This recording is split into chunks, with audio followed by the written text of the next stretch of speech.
乌军无人机100架突袭俄本土，万吨油库炸毁，实地爆炸，火海冲天，地狱模式开启，乌军多线出击，精准猎杀俄军装甲，一口气打乱俄部署。空战新纪元，首次双野16出击，滑翔炸弹精准命中俄军指挥点。乌军连夜猛攻，海空基地齐炸，克里米亚战火冲天。特朗普坦言，普京比预想更难对付，乌战夏季将迎最艰困时刻。欧洲60万架无人机备战，援乌350亿，北约5国拉起反俄新防线。伊朗核设施已被炸成废墟，空袭后隧道口陷新弹坑。退役中将操盘午夜铁锤行动，接美军史上最完美战术炸术。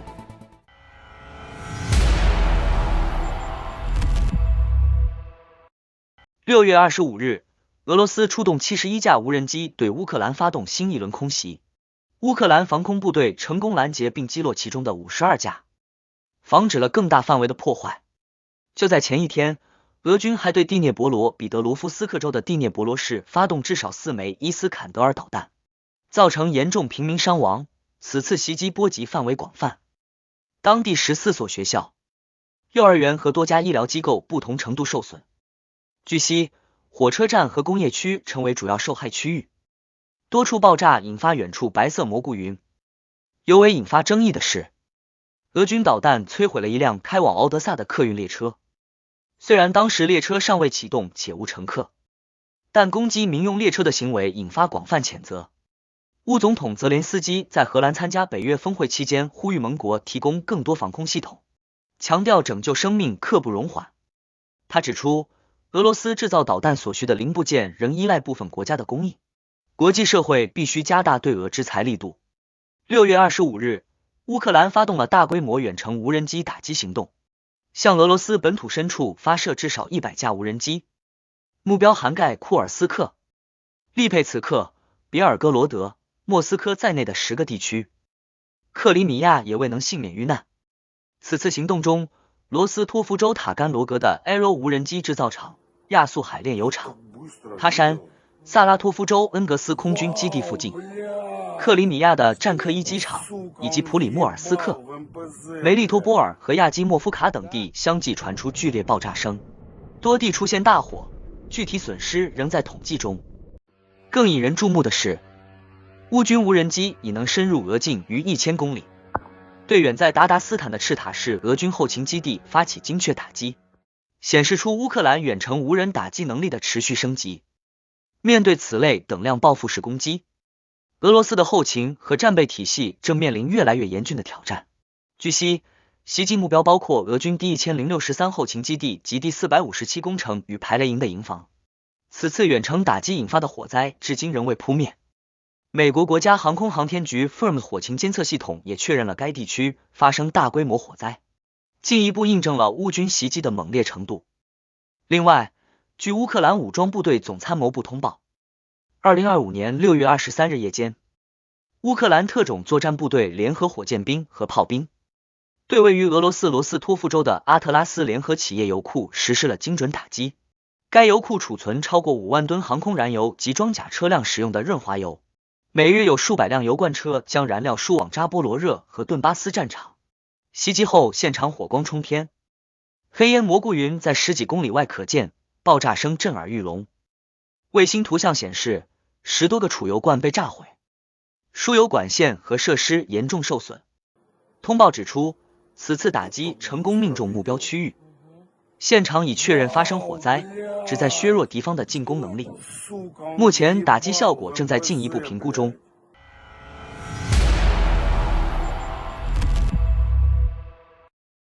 乌军总参发布战报称，截至24日22时，俄乌两军交火122次，最激烈的方向为波克罗夫斯克，共49次，莱曼共14次和辛帕夫利夫卡共13次。俄军共对乌方阵地和居民点发动4587次炮击，投掷87枚滑翔炸弹。乌军当日歼敌约950人。苏梅州边境相对平静，仅爆发一次小规模战斗。由于乌军多次炸毁通向苏梅的桥梁，俄军工程兵反复修复又被炸，该方向的俄军已陷入补给困境。俄军随后将重点转向哈尔科夫北部的沃夫昌斯克与利普齐镇。圣彼得堡军区第11军连续发动7次试探性攻击，均被乌军击退。在库皮扬斯克战线，俄军长达1年的攻势几近失败。乌军采取放敌深入战术，集驻远程火炮、无人机与布雷战术，逐一歼灭俄军小股部队，持续消耗其有生力量和装备资源。消息称，在顿涅茨克方向，乌军操控 FPV 无人机对俄军集结阵地实施了大规模精准打击，成功摧毁一批正在推进的俄罗斯步兵与轻装车辆。乌克兰军方近日发布据战地画面显示，大量俄军士兵正沿着战壕和野外小道向前推进，试图在东部战线制造突破。就在此时，数十架乌军 FPV 无人机从隐蔽区域起飞，迅速锁定目标，通过前方高清摄像头，操作员实时获取战场信息，精准控制飞行路径，对准俄军阵列或车辆发动自杀式攻击。乌克兰军方称，此次行动由多个无人机中队联合执行，配合地面侦察队与电子战系统，成功摧毁了10余辆装甲运输车、步兵战车以及多个俄军临时指挥点。FPV 无人机不仅直接造成了俄军的伤亡与装备损毁，还迫使对方暂时停止前进，严重扰乱了俄军计划中的进攻节奏。南部赫尔松战线，乌军第4式海防旅摧毁了俄军一个团级指挥部，成功瓦解其作战部署。与此同时，乌克兰海军利用智能弹药 MOM 摧毁了一艘俄军22460型红宝石级巡逻艇，俄方随后承认损失惨重，但未透露具体数字。另外，乌克兰空军出动一架米格29战机，对南部前线的俄军营级指挥所实施精准空袭，成功将其摧毁。据乌方消息称，这次打击是经过情报确认和多方协同后的定点清除行动，目标为俄军在该地区指挥作战的重要节点。还有视频显示， Sicario 无人机操控员通过6旋翼飞行器投掷炸弹，成功摧毁了南部的一座桥梁。乌克兰特种部队 SBS Nemesis 团的无人机操作员正悄然改变战场规则，他们正专门执行任务，猎杀俄罗斯坦克。这支精锐部队采用小型战术无人机，搭载高爆弹头，在不暴露自身位置的前提下精准打击俄军装甲目标。与传统炮火不同，这些无人机可在高空长时间盘旋，静静等待俄军坦克进入视野，一旦锁定，便迅速俯冲突袭。相比大规模火力轰炸，这种猎杀式打击更为隐蔽，效率更高，且几乎无从防御。Nemesis 团成员多数受过特殊作战与电子战训练，熟练掌握热成像锁定、图像识别及远程操控技术。他们通常在夜间或恶劣天气出动，利用俄军防空盲区开展精确打击。每一辆被击毁的坦克不仅是战场上的胜利，也极大打击了俄军士气。另外，乌克兰第3突击旅在战斗中成功摧毁多辆俄军装甲车辆和坦克。根据乌方发布的战报，该旅在东部前线精确部署反坦克武器和无人机，有效阻击了俄军的装甲推进。视频画面显示，多辆俄军战车被命中后起火爆炸，现场浓烟滚滚。乌军表示，此次打击不仅削弱了敌方装甲力量，也极大提振了前线士气。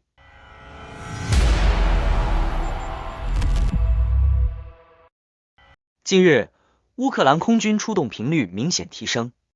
持续对俄军阵地实施打击。突发消息称，乌军首次派出2架 F-16战斗机联合作战。网络上流传的画面显示，2架 F-16飞越乌克兰城市上空，奔赴战场。虽然具体作战地点尚未明确，但这次双机协同作战引发广泛关注。这也是乌军首次以双 F-16形式参与前线战斗。过去，俄方曾将 F-16介入视为红线，但如今 F-16空袭逐渐常态化，甚至曾飞入库尔斯克，对俄境内目标实施攻击。近期，乌军 F-16战机还使用 AIM-9响尾蛇导弹精准击落俄军SA-136无人机。除了 F-16，乌克兰其他战机同样活跃。乌军总参谋部报告显示，米格29、苏27等战机近期对顿涅茨克、扎波罗热、库尔斯克等多地俄军后勤线路进行了空袭。据悉，6月19日至25日，乌克兰空军、导弹部队及炮兵对99个关键目标展开攻击，涵盖人员据点、武器装备、弹药库及指挥控制设施等重要军事设施。乌克兰方面近日宣称，首次使用配备有统一滑翔和修正模块的 FAB 航空炸弹对俄军阵地实施打击。这一消息引发广泛关注，因为它意味着乌克兰在空中打击能力上取得了新的突破，开始尝试运用类似俄罗斯所用的滑翔炸弹技术，提升其空投武器的精准打击能力。据乌方消息来源透露，此次攻击所使用的是苏联时期库存的 FAB 系列航空炸弹，经过现代化改造后加装了滑翔和制导模块。该模块可以为传统自由落体炸弹提供滑翔翼和卫星导航控制，使其具备远距离投放和精确命中目标的能力，从而减少投弹飞机在靠近前线时所面临的风险。此次打击目标为俄军位于前线的一个临时指挥点。乌方称炸弹成功命中目标并造成俄军伤亡。军事分析人士指出，这一战术的出现极有可能受到俄方启发。自2023年以来，俄军频繁使用类似结构的 UMP 改造炸弹，对乌克兰阵地进行精确轰炸，造成乌军后方补给线和阵地的重大压力。乌方如今也尝试将传统重型炸弹智能化，标志着其空袭手段的进化。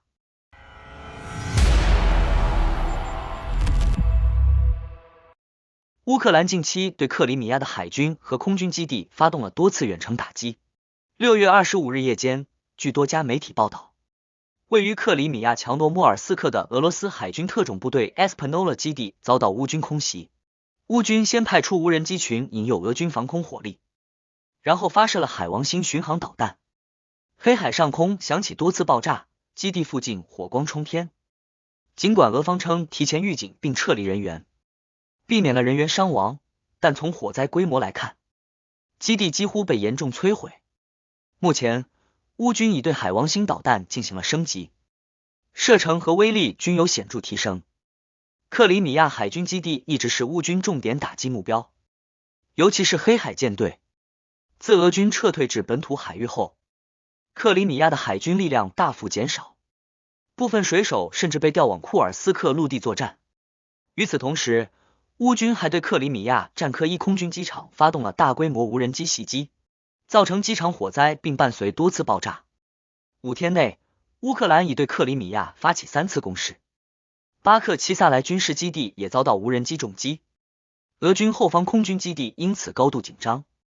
此次同时针对海军和空军基地的攻击相对罕见，显示乌军未来可能更频繁开展联合作战行动。另一方面，乌克兰空军近期公布了一款新型无人机，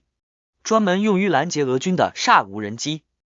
显示基辅在无人机领域不断创新，持续推出新型武器装备。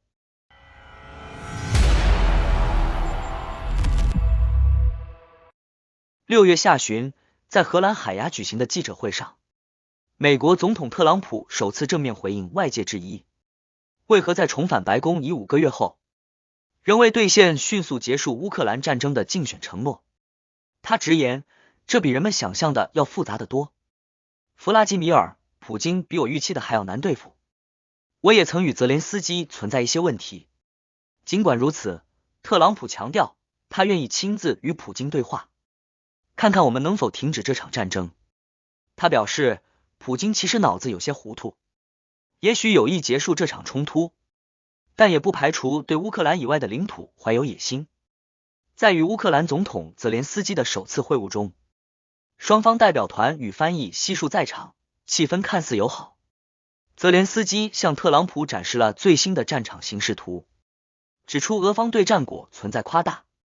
乌方还称，在俄军移交的乌克兰士兵遗体中发现越来越多俄军尸体，部分仍穿着军装并携带身份证件。然而，面对欧洲与加拿大已承诺的军援，当被问及美国是否会提供额外援助时，特朗普回应，我们再看看会发生什么。听着，普京该结束这场战争了，人们正在死去。同时，美国媒体 Defense 问援引北约内部消息警告，乌克兰即将迎来紧张而艰难的夏天。尽管俄军已付出高昂代价，但仍在缓慢推进。而乌军如何在美方现有军援耗尽后持续抵抗，仍无明确答案。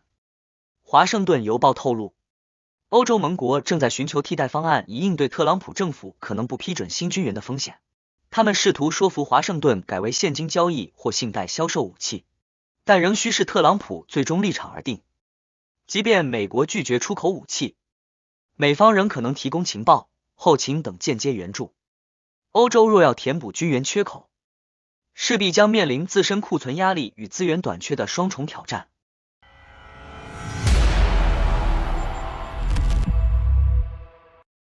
在海牙参加北约峰会上，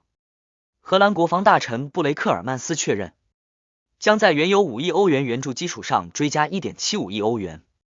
主要用于采购无人机和雷达系统。这笔资金预计可购买至少60万架无人机，若转为对乌军工投资，产量将进一步翻倍。德国计划大幅增加国防预算，预计到2029年军费将达到1530亿欧元，占 GDP 的 3.5% 以上。德国今年已批准83亿欧元军事援助预算，成为对乌克兰军事支持的最大提供国，并为乌克兰远程导弹项目提供关键技术支持，逐步取代美国在援乌行动中的领导地位。法国宣布将增援乌克兰更多幻影2000战斗机，级别与 F-16 相当。此前乌军曾同时使用这2种战机，成功击落多枚俄军巡航导弹。法国总统马克龙与泽连斯基会晤时透露了此消息，双方还讨论了联合研发拦截无人机技术。另外，欧盟正酝酿对俄罗斯祭出自全面入侵乌克兰以来最严厉的一轮制裁。法国外交部长让诺埃尔·巴罗在欧盟外长会议召开前夕透露，成员国正就相关方案进行密集磋商。巴罗表示，此次制裁旨在回应俄罗斯对乌克兰民用基础设施的无差别导弹与无人机袭击。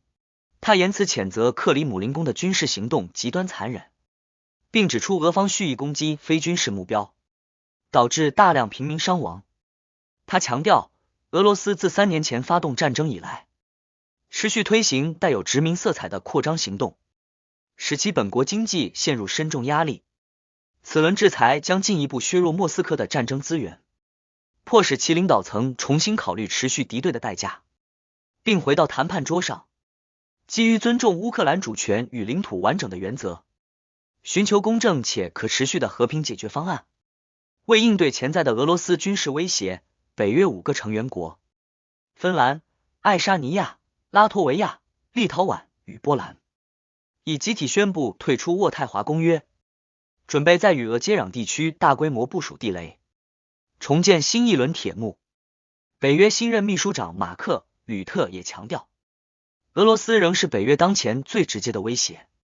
他透露，欧洲与加拿大今年对乌克兰的额外援助总额将超过350亿欧元，远高于原先承诺的200亿欧元。他表示，西方对乌克兰的支持将坚定持续，直至实现真正的和平。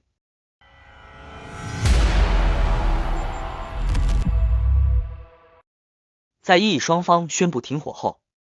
伊朗并未停止其核项目的迹象，反而高调表示将继续推进核计划。6月24日，伊朗原子能机构负责人穆罕默德·埃斯拉米公开表示，在以色列发动空袭的前一天，伊朗已经建立了第3座铀浓缩设施。这一声明迅速引发国际关注。尽管停火协议已正式生效，但双方仍有零星交火。以色列国防部长卡茨称，伊朗在协议生效后又发射了1枚导弹，而伊朗国内却在德黑兰街头举行大规模庆祝活动，宣称战胜了美国和以色列。关于空袭伊朗核设施的效果，纽约时报援引匿名美官员称，美军的打击只是短暂延缓了伊朗的核进程，但白宫驳斥了这一说法，强调已彻底摧毁相关设施。以色列总理内塔尼亚胡则明确表示，以色列的打击已达成既定目标，彻底摧毁伊朗的核与导弹威胁，并感谢总统特朗普在行动中提供的支持。福尔多核设施是此次重点打击目标之一。卫星图像显示，空袭后隧道口出现新的弹坑，表明以色列在美军行动之后仍追加空袭，力求确保摧毁。内塔尼亚胡称，若伊朗继续发展核项目，以方随时准备再次出手。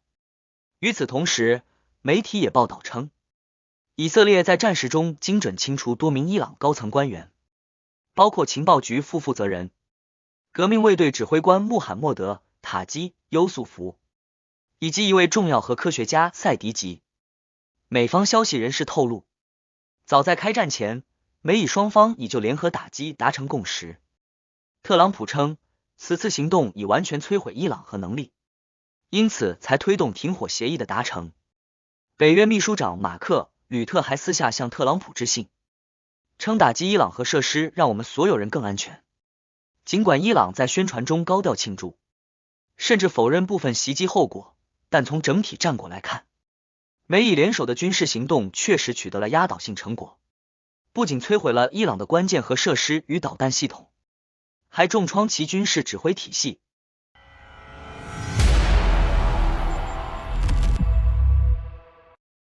美军针对伊朗核设施展开的午夜铁锤行动，从整体部署到执行效果，几乎可谓滴水不漏。无论是空军与海军的协同作战，还是声东击西的战略欺骗手法，再到 B-2 隐形轰炸机顺利完成任务后安然返航，都充分展示了美军在全球范围内独一无二的远程打击能力。伊朗直到攻击结束后才意识到遭到重创，而其盟友更是全程毫无察觉。此次行动虽由特朗普主导，但在战略欺骗中他也扮演了关键角色。虽然看起来不讲武德，但其本意是尽可能保障美军安全，这也属于标准的军事操作流程。从结果来看，这一行动对伊朗来说几乎是致命一击，击碎了其试图通过消耗战拖住美以的最后幻想。若非午夜铁锤行动成功，局势很可能会演变为类似以哈之间的长期对抗。当然，伊朗方面则有截然不同的说法。官方宣称是凭藉其强大军力迫使以色列同意停火，而伊朗媒体甚至大胆宣称，停火的背后是特朗普的哀求。而这次行动的背后推手，除了特朗普之外，另一个关键人物就是美军参谋长联席会议主席丹·凯恩上将。这位特朗普信任的首席军事顾问，正是午夜铁锤方案的最终制定者。两人结识于美军打击伊斯兰国时期，凯恩当时是美军特种部队的指挥官。据特朗普回忆，凯恩曾自信地表示，我能在1周内100%击败伊斯兰国。这个判断与其他军事顾问所说的至少需要2年大相径庭，也正因此引起了特朗普的高度关注。凯恩还透露，自己在军中时曾多次遭遇上级否定，而特朗普则是第一位真正征求他意见的总统。值得注意的是，凯恩的晋升路径也极不寻常。在被任命为参联会主席之前，他只是一名退役中将。历任主席中，虽然也曾有退役将官被重新启用的情况，但那通常是在具备4星上将资历的前提下。而凯恩的任命一经参议院通过，便自动晋升为空军4星上将，成为美军史上极为罕见的非传统最高军职掌舵者。